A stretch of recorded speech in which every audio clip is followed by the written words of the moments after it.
माँ बाप और 3 भाइयों का कत्ल, 2 बार दे चुकी है मौत को मात। समर्थकों के लिए आयरन लेडी और आलोचकों के लिए निरंकुश नेता।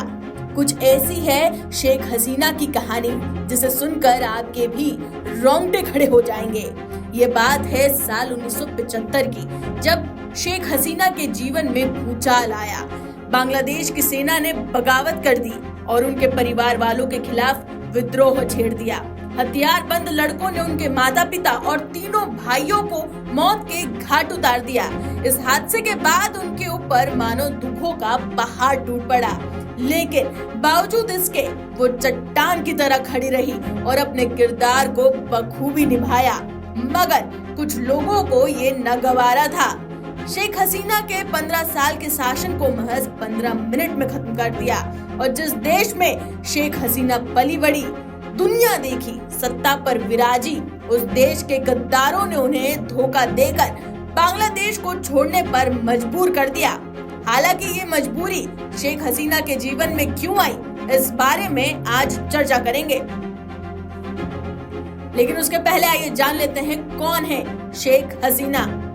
28 सितंबर 1941 को जन्मी शेख हसीना बांग्लादेश के संस्थापक शेख मुजीबुर रहमान की सबसे बड़ी बेटी है। उनका शुरुआती जीवन ढाका में गुजरा है। शेख हसीना की राजनीति में एंट्री कैसे हुई, आइए एक नजर उस पर डालते हैं। शेख हसीना ने छात्र नेता के रूप में राजनीति में कदम रखा था। साल 1966 में उनकी राजनीति में दिलचस्पी जगी। शेख हसीना यूनिवर्सिटी ऑफ ढाका में स्टूडेंट पॉलिटिक्स में सक्रिय रही। इसके बाद स्टूडेंट यूनियन का चुनाव लड़कर वाइस प्रेसिडेंट बनी। लोगों से प्रशंसा मिलने के बाद हसीना ने अपने पिता की आवामी लीग के स्टूडेंट विंग को संभाला था। पार्टी संभालने के बाद शेख हसीना बुरे दौर से गुजरी, जब उनके माता पिता और 3 भाइयों की हत्या कर दी गई थी। साल 1975 की ये बात है। इस दौरान सेना ने बगावत कर दी थी और हसीना के परिवार के खिलाफ मोर्चा खोल दिया था। इस लड़ाई में उनके माता पिता और तीनों भाइयों की हत्या कर दी गई थी, लेकिन हसीना और उनके पति वाजिद मियां और छोटी बहन की जान बच गई।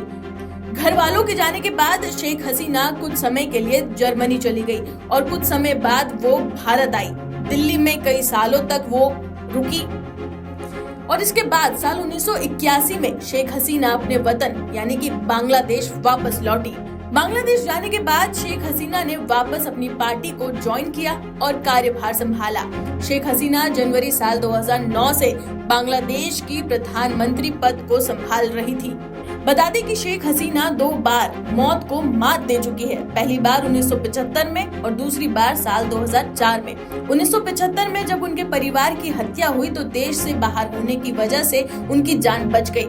फिर साल 2004 में उनके ऊपर ग्रेनेड से अटैक हुआ, जिस वजह से बहुत बुरी तरह से शेख हसीना घायल हो गई थी।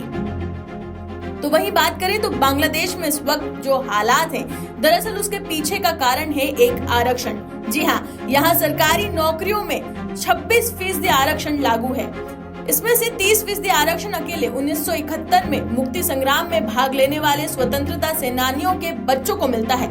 इसके अलावा 10% आरक्षण जो है वो सामाजिक आर्थिक तौर पर पिछड़े जिलों के लिए है और 10% महिलाओं के लिए, जबकि 5% आरक्षण जातिगत अल्पसंख्यक समूहों के लिए है और 1% दिव्यांगों के लिए। तो ऐसे में प्रदर्शनकारी छात्रों का सबसे बड़ा जो विरोध था वो ये था कि मुक्ति संग्राम के परिवार वालों को मिलने वाला 30% आरक्षण जो है उसमें बदलाव किया जाए। उनका तर्क है कि इससे मेरिट वाले नौजवानों को नौकरी नहीं मिल रही है, बल्कि अयोग्य लोगों को सरकारी नौकरी में भरा जा रहा है। छात्रों के उग्र प्रदर्शन के बाद सरकार ने अधिकांश कोटा वापस ले लिया, लेकिन अब लड़ाई आरक्षण से हटकर प्रधानमंत्री शेख हसीना के खिलाफ हो गई। छात्रों के उग्र प्रदर्शन के बाद सरकार ने अधिकांश कोटा को वापस ले लिया, लेकिन लड़ाई आरक्षण से हटकर अब कुछ और ही रुख ले गई। तो वही बता दें कि इसी आरक्षण को लेकर बांग्लादेश धधक रहा है और इन्हीं आग की लपटों के कारण शेख हसीना को बांग्लादेश के पीएम पद से इस्तीफा देना पड़ा और अपने ही देश को छोड़कर भागना पड़ा।